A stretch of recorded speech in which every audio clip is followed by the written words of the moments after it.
السلام علیکم ناظرین، سیاست کی خبروں میں آپ سب کا استقبال ہے۔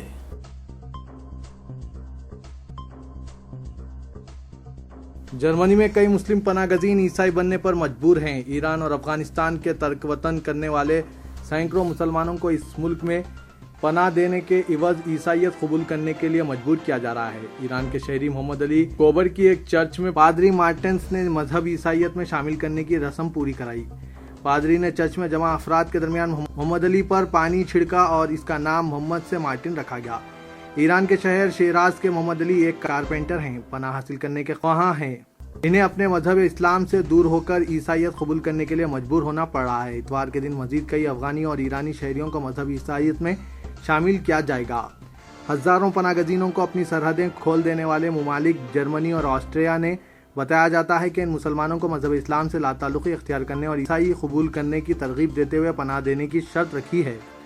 اگر یہ درست ہے تو پھر عالم اسلام کے لیے افسوسناک خبر ہے۔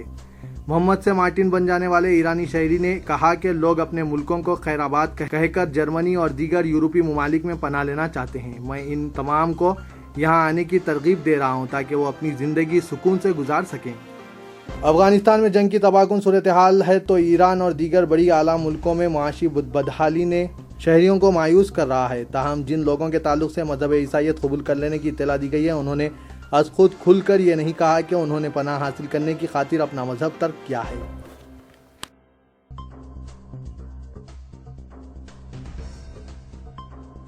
مرکزی وزیر داخلہ راجناتھ سنگھ نے اپوزیشن کے اس الزام کو مسترد کر دیا کہ RSS حکومت چلا رہی ہے اور کہا کہ وہ اور وزیر اعظم نریندر مودی زعفرانی تنظیم کے سیوم سیوک ہے جس پر کسی کو اعتراض نہیں ہونا چاہیے۔ وزیر داخلہ نے ایک تقریب کے دوران میڈیا سے بات کرتے ہوئے یہ اعتراف کیا کہ وہ اور وزیر اعظم RSS کے کٹر نظریاتی حامی ہیں، لیکن انہوں نے اس بات کو مسترد کر دیا کہ RSS مودی حکومت کا ریموٹ کنٹرول بن گئی ہے جس میں کوئی سچائی نہیں ہے اور یہ الزام بے بنیاد ہے۔ وزیر داخلہ نے اس الزام کی تردید کی ہے۔ RSS لیڈروں کے ساتھ اجلاس میں شریک ہو کر مرکزی وزراء نے حلف رازداری کی خلاف ورزی کی ہے۔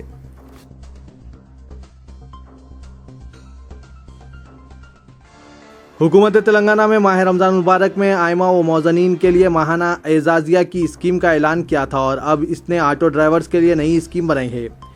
ڈپٹی چیف منسٹر جناب محمد محمود علی نے اس اسکیم کے متعلق بتایا کہ بے روزگار کرائے کے آٹوز چلا کر زندگی بسر کرنے والوں کے لیے حکومت تلنگانہ نے منفرد اسکیم کا اعلان کیا تاکہ فائنینسروں، چٹھی والوں اور آٹوز مالکین کی ہراسانی سے ایک بڑے طبقے کو راحت فراہم کی جا سکے۔ مساجد کے ائمہ اور مؤذن حضرات کے بعد اب حکومت بے روزگار اقلیتی نوجوان بالخصوص کرائے کے آٹوز چلانے والوں کے لیے آٹو مالک بننے کی اسکیم کو رائج کیا ہے۔ محمود علی کی خصوصی کاوشوں سے اس اسکیم کو تیار کیا گیا ہے جو گریٹر حیدرآباد حدود میں عمل میں آئے گی۔ 50% سبسڈی کے ذریعے مسلمانوں کے لیے رائج کردہ اس اسکیم کے تحت 1000 آٹو جاری کیے جائیں گے۔ اس خصوص میں ڈپٹی چیف منسٹر محمد محمود علی نے کہا کہ حکومت مسلم اقلیت کے مسائل کی یکسوئی کے لیے سنجیدگی سے عملی اقدامات کر رہی ہے۔ انہوں نے بتایا کہ آج گریٹر حیدرآباد بالخصوص پرانے شہر میں ایسے نوجوانوں کی اکثریت ہے جو تعلیم یافتہ ہونے کے باوجود بھی آٹوز چلانے پر مجبور ہیں۔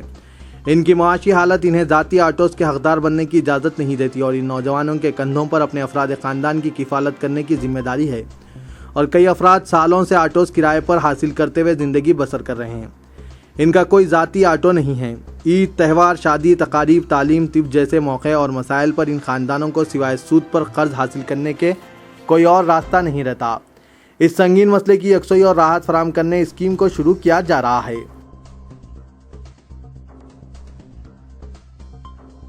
مسلم پرسنل لاء بورڈ کی معلنہ دین بچاؤ دستور بچاؤ مہم کی تفصیلات پیش کرتے ہوئے سیکریٹری مسلم پرسنل لاء بورڈ مولانا خلیل الرحمان نعمانی نے کہا کہ قومی سطح پر برہمیت کی بڑھتی اجارہ داریاں ملک کے اقلیتی اور پچھڑے طبقات کی زندگیوں سے کھلواڑ ثابت ہو رہے ہیں۔ شہر کے خانگی ہاسپٹل میں منعقدہ پریس کانفرنس سے خطاب کرتے ہوئے مولانا خلیل الرحمان سجاد نعمانی نے مدھیہ پردیش، مہاراشٹر کے بعد تلنگانہ اور آندھرا میں مسلم پرسنل لاء بورڈ کی مولانا دین بچاؤ دستور بچاؤ تحریک کے باضابطہ آغاز کا اعلان کیا۔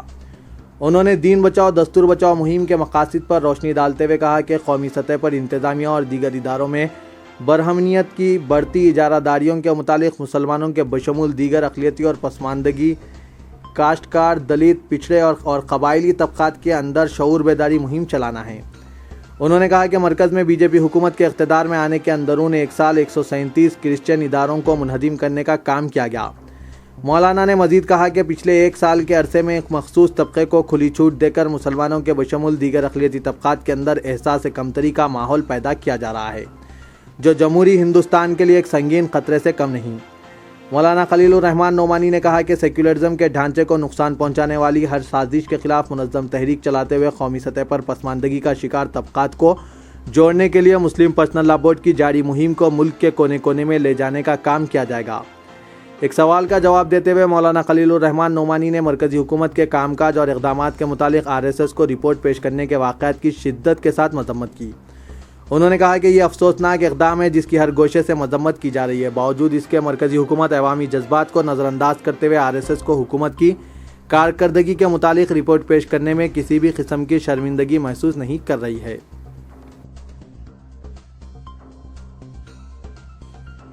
GHMC حدود میں رائے دہندوں کی تعداد میں غیر معمولی تبدیلیاں رونما ہوئی ہے۔ شہری رائے دہندوں کی تنقیح کے دوران 61,000 دوہرے ووٹر ID کارڈز کا انکشاف ہوا ہے۔ 7.5 لاکھ ووٹرز اپنی رہائش تبدیل کیے ہیں۔ 5.5 لاکھ ووٹرز فہرست میں درج شدہ پتے پر نہیں پائے گئے۔ GHMC کمشنر اور district election officer Somesh Kumar نے اس ضمن میں منعقدہ اجلاس کے بعد کہا کہ سیاسی جماعتوں پر زور دیا کہ وہ اس ضمن میں منگل تک اپنی تجاویز اور اعتراضات پیش کریں۔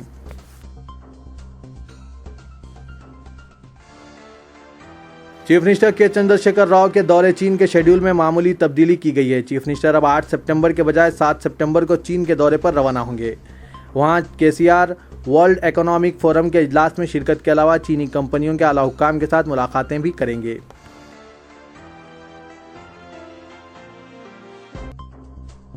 جرائم پرتشدد کارروائی یا پھر کسی بھی غیر سماجی حرکت کے تحقیق سے پہلے مسلمانوں پر شک کرنا عادت بن گئی ہے، تاہم اب جرائم کی انجام دہی کے لیے بھی مسلم نام کا استعمال کیا جا رہا ہے۔ ایک ایسا ہی واقعہ شہر میں سنسنی کا باعث بنا رہا۔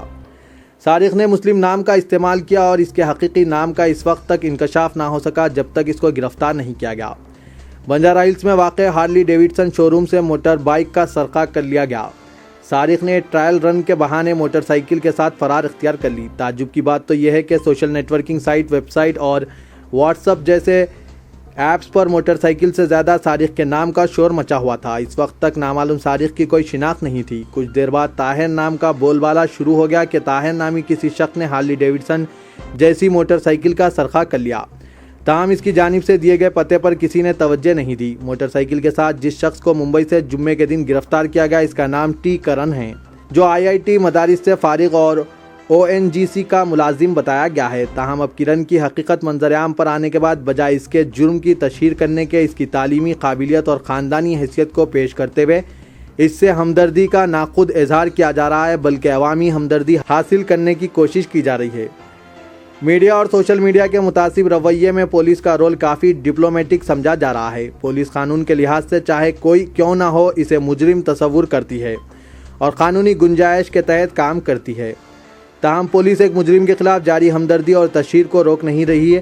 شہر میں گزشتہ دنوں سے جاری اس طرح کے ماحول سے عام شہریوں میں یہ رجحان پایا جاتا ہے کہ آیا اگر کرن واقعی جیسا کہ اس نے اپنا نام طاہر پیش کیا طاہر ہو تو میڈیا اور پولیس کا رویہ کچھ اور ہوتا۔